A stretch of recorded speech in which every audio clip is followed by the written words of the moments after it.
Ashama jirra jirtu akkam fayyaa keessanii nagaa keessanii hundumti keessanii nagaa koodha isin jedha qaaliiwwan koo har'a tiriimantii fuulaa hojjannaa waliin adeemnesti waanuma mana keessa jiruun waanuma mana keessa keenya jiruun tiriimantii fuula keenyaa hojjetannaa waliin ilaallaan isin jedha qaaliiwwan koo duraan dursinee mi'a itti hojjannu qopheeffannaa ixaansee kan ittiin hojjannu bunarraa ixaansinee damma qopheeffannaa egaa kana qopheeffannee booda mi'atti naqannaa ani maankaa tokko itti godhadhaa isin immoo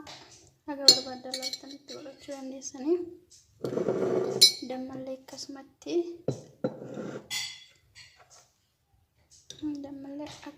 itti godhachuu ni dandeessanii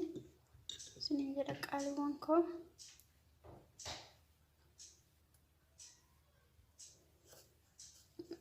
damma maankaa tokko itti godhee ixaansee dammoo loomii itti godhanna ixaansinee loomii itti godhanna kunoo loomii tokko qixxeetti addaan baasee fidee irratti gadi cuuffina garuu isin kan hojjetamillee yoo qabaattan loomii godhachuu hin dandeessanii ittiin baay'isnu isa booda waliin makannaa jechuudha isa booda waliin makannee ilaallaa baay'istanis godhachuu hin dandeessanii garuu isa booda itti ilaaltanii buna yoo itti xiqqashaa ta'e itti baay'ee itti daachuu ni dandeessanii isiniin jedha qaaliiwwan koo isti waliin ilaalla gadhuma sama akka ta'e isiniin jedha isa booda qodaa itti naqannu qopheeffannaa kunoo ani qopheeffadhee jira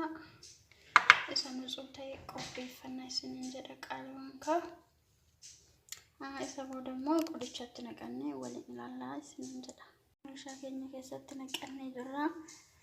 isa booda as keessatti dibachuu hin dandeenya kan immoo hafee firiijii keessa kaawwachuullee hin dandeenya dammi alallee taa'ee rakkoo hin qabu garuu loomii qaba gatii ta'eef firiijii keessa osoo godhannee irra bareedaadha isiniin jedha kana fakkaatti dubbiin akkasin isiniin jedha kana booda